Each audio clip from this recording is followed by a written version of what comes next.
Hello friends, बच्चों आज का जो हमारा ये टॉपिक है ये एलपीजी चैप्टर यानी न्यू इकोनॉमिक पॉलिसी चैप्टर का लास्ट पोर्शन में हम आ गए हैं, राइट। अब इसमें क्वेश्चन क्या है, it's written on the board that we are supposed to discuss, we are supposed to find out the appraisal of LPG policies. Question number 16 in my handouts, write an appraisal. ये question ऐसे भी पूछा जा सकता है, critically appraise LPG policies.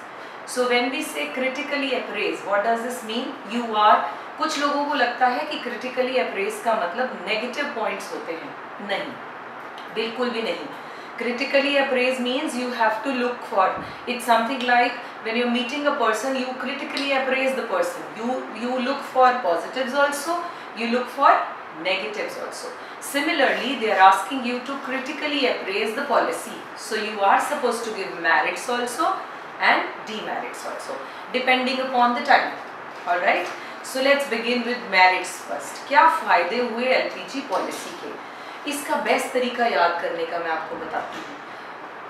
हमने सबसे पहले वो नीड्स करा था, सबसे पहला जो क्वेश्चन हमने पढ़ा था कि एलपीजी पॉलिसी की ज़रूरत ही क्या थी, why we were in a need of LPG policy. तो उसमें आया फिस्कल डेफिसिट बहुत हाई था, फॉरेन एक्सचेंज रिजर्व हमारे पास ऑल टाइम लो हो गया था, you remember, inflation rate was very high, GDP growth नहीं थी, पब्लिक सेक्टर ओवरबर्डन था और they were in losses, you remember. अब इसका मतलब अगर कुछ चेंज हुआ है तो इन्हीं चीज़ों में बदलाव आया होगा, अभी तो किया गया था। Keeping those things in mind they took the decision to have a new policy. ठीक है, इट्स समथिंग लाइक मेरा घर पुराना हो गया और मुझे अब इसको रेनोवेशन की ज़रूरत थी। सो आई थॉट ऑफ ये रूम बड़ा हो जाना चाहिए, ड्राइंग रूम थोड़ा फैंसी हो जाना चाहिए, किचन ओपन हो जाना चाहिए, ये सोच के चेंजेस किए।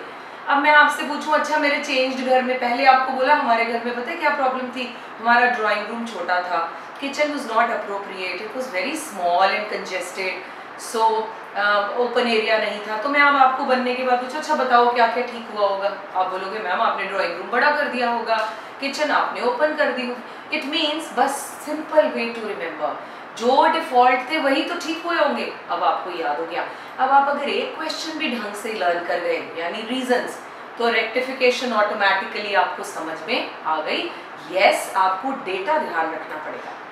करें स्टार्ट। नंबर 1 हमने तब कहा था, चलो तब की छोड़ देते हैं, वाइब्रेंट इकोनॉमी हम बन गए। वाइब्रेंट समझते हैं, वाइब्रेट वर्ड से बना है, मीन्स वाइब्रेट। जब आपकी पॉकेट में फोन वाइब्रेट करे तो इट शोज द एग्जिस्टेंस, आप उसे इग्नोर नहीं कर सकते। When it vibrates you also starts vibrating, it means अब हमारी इकोनॉमी वाइब्रेटिंग इकोनॉमी बन रही थी, अपकमिंग इकोनॉमी बन रही थी, जो अपनी एग्जिस्टेंस को भी दिखा रही थी। What does this mean? It's written overall level of economic, page number 16 on the top, overall level of economic activity has trended up. सब कुछ ओवरऑल ही सब कुछ ट्रेंडेड अप समझते हैं, ट्रेंड अप, चेंज हो गया, और उससे चेंज होने से हमारी जीडीपी ग्रोथ हो गई।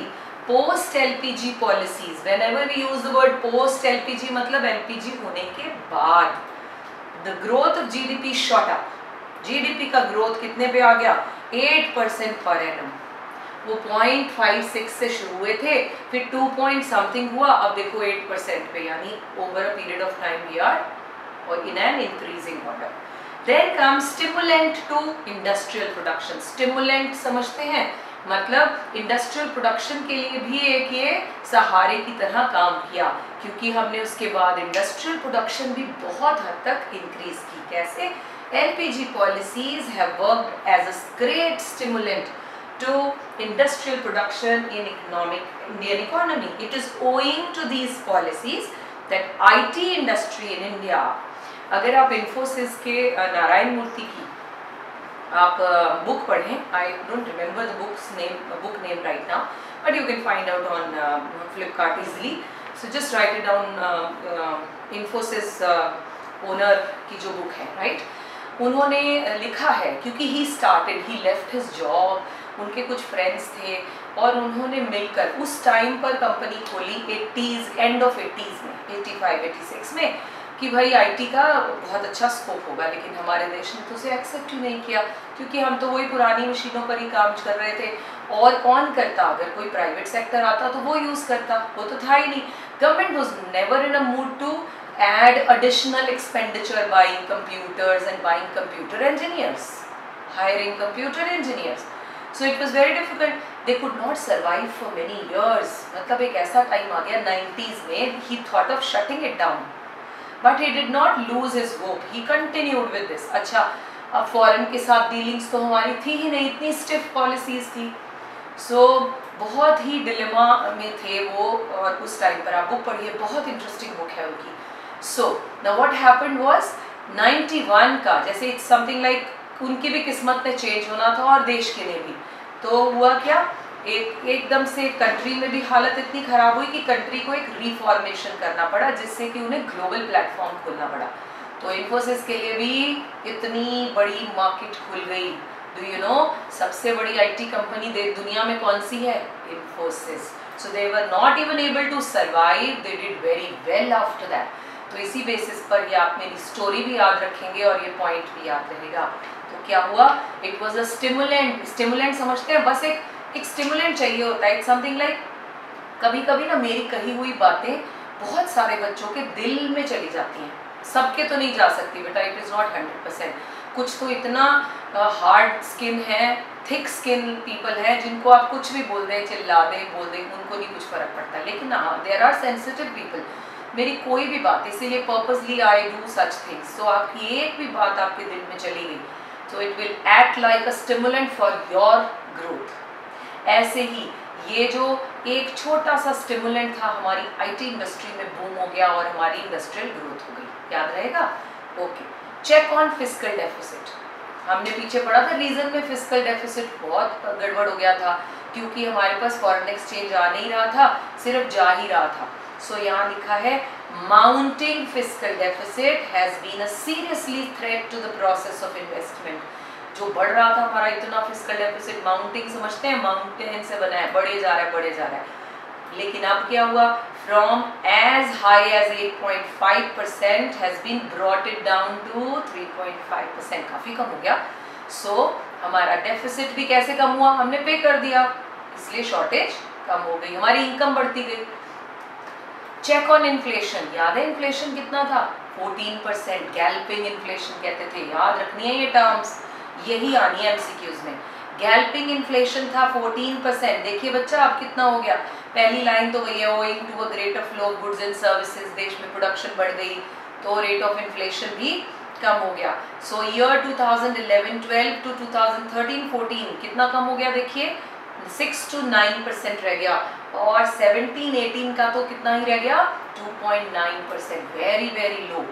ऑलराइट, कंज्यूमर सोवेरेनिटी, क्या फायदा हुआ, कंज्यूमर के पास इतनी चॉइसेस और कम प्राइस, क्योंकि जब भी कभी ज्यादा सप्लायर्स होंगे हमें क्या फायदा होगा, हम उसे कम प्राइस पे सामान को खरीद पाएंगे।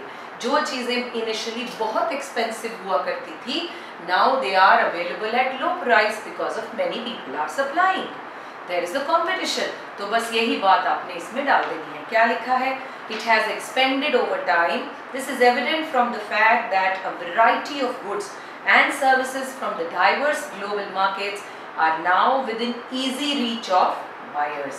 Producers are widely responding to the consumer's choice and preferences, right?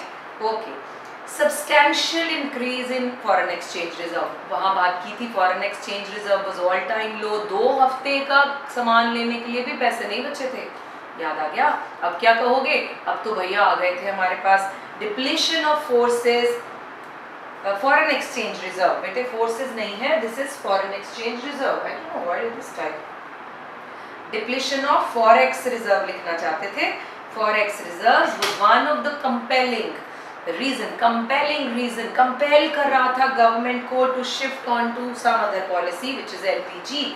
Thanks to these policies, foreign exchange reserve of the country has now reached a comfortable level। कितना? It increased from $1.1 billion जून 91 से कितना है, $417.8 billion। यहाँ million आएगा मुझे जहाँ तक लगता है, बट स्टिल अभी हम इसी पे चलते हैं, but I will cross check and I let you know. But इतना मैं बता देती हूँ, पिछले कुछ सालों में जब से गवर्नमेंट चेंज हुई and mister Modi took over, हमारे देश में फॉरेन एक्सचेंज का इनफ्लो ऐसे हुआ जिसे बोलते हैं शावरिंग। अब लोग कहते थे mister Modi is travelling from one country to the other and बस घूमते जा रहे हैं। नो, घूमने के लिए नहीं गए थे वो, वहाँ से जहाँ भी जाते थे उस देश से कोई ना कोई इन्वेस्टमेंट अपने देश के लिए ले आते थे। Investment will always be in foreign exchange reserve and he was able to collect huge foreign exchange reserve for his own country. There are two ways to have foreign exchange with you in general language. One, you borrow from the other country. ठीक है, दो तरीके हैं जी पैसा लेने के। एक उधार मांग लो, वो तो लायबिलिटी है, उसे तो वापस करोगे ही करोगे, इंटरेस्ट भी देना पड़ेगा। Principal along with interest you are supposed to repay back. दूसरा तरीका, कमाई कर लो, इनवाइट करो उन्हें कि आ जाइए हमारे देश में और प्रोडक्शन करें। इससे क्या फायदा, हमने पैसा वापस नहीं करना, रादर वो मेरे देश में आएंगे तो मेरे बच्चों को, हमारे देश के नौजवान बच्चों को जो अनएम्प्लॉयड है उन्हें जॉब्स भी देंगे। तो सर्कल में भी पैसा आ गया, फॉरेन एक्सचेंज भी आ गया, हमारे यहाँ प्रोडक्शन भी बढ़ गई, फायदा ही फायदा। तो पहली वाली गवर्नमेंट क्या करती थी, जब भी शॉर्टेज हुई उधार मांग लो। Now what is his point of view, business सिखाओ और बिजनेस करो। जब हमारे पास इतने रिसोर्सेज फ्री पड़े हैं, why not to call them here and do ask them to do the business. Clear? So this is how you will understand. फिर आ गया last point, a shift from monopoly market to competitive market. Shift करना है। Monopoly market, monopoly किसकी थी, public sector की, they were the only one who were producing, but अब क्या हो गया, कंपटीशन। क्या फायदा हुआ, मोनोपोली में quality did not improve, prices were same, no change in the production, है ना, कोई नया प्रोडक्ट लॉन्च नहीं हुआ। लेकिन अब क्या हुआ, कंज्यूमर को फायदा हुआ, मोर सप्लायर्स केम, क्वालिटी इम्प्रूव्ड, एफिशिएंसी इम्प्रूव्ड। ये सब पॉइंट्स हम इसमें इंक्लूड करेंगे, राइट? कैसे करेंगे, launch of LPG policies has caused a significant shift in the structure of Indian markets. Indian markets are now increasingly shedding its monopolistic character and becoming more and more competitive in nature. बात समझ में आई? हमने shed कर दिया, छोड़ते गए हम अपनी monopoly system को और अब क्या adopt कर रहे हैं, competitive. For instance, a couple of decades back, products like cars, refrigerators, AC, PC were the monopoly market of selected brands only. अब क्या हो गया, इसमें इतनी वैरायटी है कि we get confused which one to buy, which not to. Right? Let's move to DMATs. Merits याद रहेंगे हम सबको, right? अब आप पूछेंगे कितने लर्न करने हैं, I would say सारे, क्योंकि कभी कभी क्वेश्चन ऐसे डायरेक्ट ना आकर कि सिंपली आपसे कहें 3 मैरिट्स दे दें, आपको मैरिट का नाम लिख देंगे। How come this was leading to increase in foreign exchange reserve? अब अगर आपने ये पॉइंट नहीं लर्न किया होगा तो आप अटक जाएंगे। नोट्स में कुछ भी काट छाट नहीं करनी है राजे। ओके, डीमेरिट्स क्या है ये फटाफट समझ में आएंगे। कहीं भी पूरे चैप्टर में क्या एग्रीकल्चर का नाम था कहीं पूरे चैप्टर में? फर्स्ट चैप्टर तक था, सेकंड चैप्टर तक भी था, लेकिन अब agriculture no more was the priority. तो एक पूरा का पूरा एग्रीकल्चर ही निग्लेक्ट हो गया। ठीक है, ये नहीं कह रहे कि एग्रीकल्चर में डिप आ गया, लेकिन जहां तक आया था, ग्रीन रेवोल्यूशन लाया था, हम फूड सरप्लस कंट्री ही हैं, लेकिन उसमें ट्रांसफॉर्मेशनल चेंजेस अब नहीं आए। उसके बाद कोई रिसर्चेज नहीं अब हो रही हैं। पिछले कुछ 4-5 सालों से अब एग्रीकल्चर पर भी हम बहुत फोकस कर रहे हैं, बेसिक चीज़ों पर, किसान के कार्ड बनाना, किसान को नए नए तरह के बीजों की जानकारी देना, कितनी दवाई डाली जाए ये सब बताना, मतलब अब इसमें काम चल रहा है। लेकिन पहले उस टाइम पर during that time there was a neglect of agriculture. You can read this, ये बहुत ही जनरल लैंग्वेज में लिखा है, कोई डाउट हो you can always ask. Second, urban concentration of growth process. When I से अर्बन कॉन्सेंट्रेशन, मतलब कोई भी एमएनसी जब बाहर से आएगी या कोई भी प्राइवेट सेक्टर अगर कोई भी काम खोलना शुरू करेगा तो उसकी मेन मार्केट कहाँ होगी, अर्बन सेक्टर में, अर्बन एरिया में कि रूरल एरिया में? बताइए।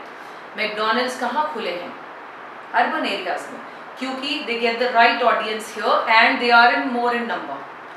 वो रूरल एरिया में तो नहीं मिलेंगे। Farmers don't eat McD's and pizzas and burgers, we people eat, है ना। तो अब होता क्या है, सभी एमएनसी का मेन फोकस कहाँ रहेगा, अर्बनाइज्ड रहना, मतलब अर्बन एरिया में रहना, so that they get more profit. तो बढ़ावा क्या हो गया, अर्बन सेक्टर ग्रो कर गया और हमारा रूरल सेक्टर कंप्लीटली इग्नोर हो गया, राइट। आगे चलते हैं, इकोनॉमिक कॉलोनियलिज्म। कॉलोनियलिज्म टर्म तो हमने फर्स्ट चैप्टर में पढ़ा था। What was colonialism? Colonialism means एक कॉलोनी और बाकी सब एक रूलर और एक कॉलोनी, ठीक है। तो हमारे केस में Britishers were the rulers and we were the colony. अब क्या हो गया, बोला इकोनॉमिक कॉलोनियलिज्म, अब एमएनसीज के अंडर है हम। अब हमारे ऊपर क्या है, अब हमें कौन हमारे ऊपर डोमिनेट कर रहा है, एमएनसीज, ब्रांड्स। आप अपने आप को देख लीजिए, अपना वार्डरोब खोलिए, आपको ब्रांड मिलेंगे, आपको लोकल गुड कोई नहीं मिलेगी। आपके घर में कितने वुडन टॉयज होंगे जो यहाँ के आर्टिसंस ने बनाए होंगे, hardly. Let me tell you, shoes होंगे तो आपके पास एडिडास के होंगे, नाइके के होंगे, आपके पास किसी के पास बाटा का शूज नहीं होगा, which is a saddest thing, right. हमारे वार्डरोब में लेकोस्टे होगा, हमारे वार्डरोब में क्या है और पीटर इंग्लैंड होंगे, ये सब होंगे, लेकिन हमारे वार्डरोब में कोई लोकल ब्रांड नहीं है ज़्यादातर। हमें लगता है बेनेटन पहनने से मेरा स्टैंडर्ड बढ़ता है, यहाँ बीमारी आ गई। पहले तो हम फिजिकली स्लेवरी में थे, अब हम मेंटल स्लेवरी में हैं। हमें कोई सामने से एक ऑर्डिनरी टी शर्ट पहन के बंदा आ जाए तो हम उसे पता है कैसे देखते हैं, बहुत ही अजीब तरीके से कि ये क्या है। एक स्लीपर, पायल की चप्पल पहनी हो, आपने तो सुनी भी नहीं होगी, आपको तो हवाई और पता नहीं क्या क्या बताऊंगी। सो अगर एक पायल की चप्पल पहन के कोई नॉर्मल कपड़ों में, धोती कुर्ते में कोई आ जाए तो what do you feel, you know that very well. हम उसे डिग्रेडेड समझते हैं, बहुत लो ग्रेड का समझते हैं। ये कहाँ से आ गया, ये क्या है आपको पता है? जब हम पहले कॉलोनिज्म में थे, हमें पता था हमने किनको भगाना है। मेरी बहुत हाई बात बोल रही हूँ मैं। हमें पता था कि हमें अंग्रेजों को भगाना है क्योंकि वो हमारे देश पर कब्जा करके बैठे हैं। आपको पता है अभी भी वो हमारे ऊपर कब्जा करके बैठे हैं, लेकिन हमें पता ही नहीं किसको भगाना है, क्योंकि भगाना तो यहाँ से मेंटल उसको है, माइंडसेट को। अभी जैसे ट्रेंड चल रहा है, everybody saying boycott Chinese products, और उसमें फिर एक टिकटॉक का नाम आ जाता है, बीच में और 2-4 ऐप्स भी हैं जिनके नाम आ जाते हैं। क्या हम उन्हें छोड़ पाए? पबजी है, that is Chinese product. Are we able to drop that? No. वो इतना हमारे कामों में घुस गया है कि हम उसे छोड़ ही नहीं पा रहे। तो इसे भी क्या कहते हैं, हम क्या हैं, हम अभी भी स्लेवरी में हैं। पहले हम फिजिकल स्लेवरी में थे, अब हम मेंटल स्लेवरी में हैं। सो इस टर्म को कहते हैं, आई एम श्योर ये भूलना नहीं चाहिए सारी जिंदगी। तभी अब बोल रहे हैं, अब समझ में आ रही है, हमारे जब बिजनेस पे आ गया कि अब समझ में आ रही है हमें चाइना के प्रोडक्ट छोड़ने पड़ेंगे। अगर ग्रो करना है तो इंडियनाइज हो जाओ, खरीदो। बेचना तो हम इंडियन प्रोडक्ट चाहते हैं, लेकिन खरीदना नहीं चाहते। क्यों भाई? तो खरीदेंगे हम नहीं तो फिर और कौन खरीदेगा? तो value your own product, buy your Indian products. Maybe you go and buy Akalgarh से T shirts, what is the problem? Local made चीजें खरीदेंगे तो ही अब सर्वाइव कर पाएंगे। बात समझ में आ गई राजे? इससे ज्यादा आपको जरूरत नहीं। Economic colonialism is this only. चलिए आगे, स्प्रेड ऑफ कंज्यूमरिज्म। अब ये पॉइंट पॉजिटिव में भी था कि कंज्यूमर सोवेरेनिटी वर्ड यूज किया तो पॉजिटिव हो गया, कंज्यूमरिज्म बोला तो नेगेटिव हो गया। अब कंज्यूमर को तो हर पल नई चीज चाहिए, है ना? हमारे यहाँ फैशन हर हफ्ते चेंज हो जाता है, but it is wastage of resources. We never realise कि एक जीन्स, आज का आपका होमवर्क है, आप चेक करिएगा नेट पर, एक जीन्स बनाने के लिए कितने क्विंटल या कितने लीटर पानी लगता है। जस्ट चेक करना, कितने लीटर पानी लगता है। एक जीन्स जिसे हम 2, 4, 5 बार बैठे थे, बहुत बार पहन ली और we just throw it away. पुराने बुजुर्गों से पूछिए, हमें अच्छी नहीं लगती उनकी वो बातें जब वो कहते हैं हमारे पास कम कपड़े होते थे, तुम्हारे पास बहुत सारे हैं। बट वो क्या थे? एनवायरनमेंट फ्रेंडली थे, इसीलिए they were not accumulating the clothes in their wardrobes. They were not, they used to buy only 2 or 3 pair of clothes and they used to wear it. उसे जब पूरा खत्म हो गया, डिस्कार्ड करने वाले हो गए, and then they used to buy another one, and that to cotton cloth, because it takes less resources of the country. उल्टा ये किसी ने बनाए हैं उसे एम्प्लॉयमेंट ही मिलता है। हम क्या करते हैं, जीन्स को, या आप जीन्स को बस चेक करना, बस शॉकिंग हो जाएंगे, मतलब it will be a shock for you कि अरे इतने गैलन पानी लगता है एक जीन बनाने में। Just check. So what does this mean? Consumerism ज़्यादा हो गया, तो आप इनमें वर्ड्स जब पढ़ेंगे तो आपको आइडिया हो जाएगा कि हमें वैरायटी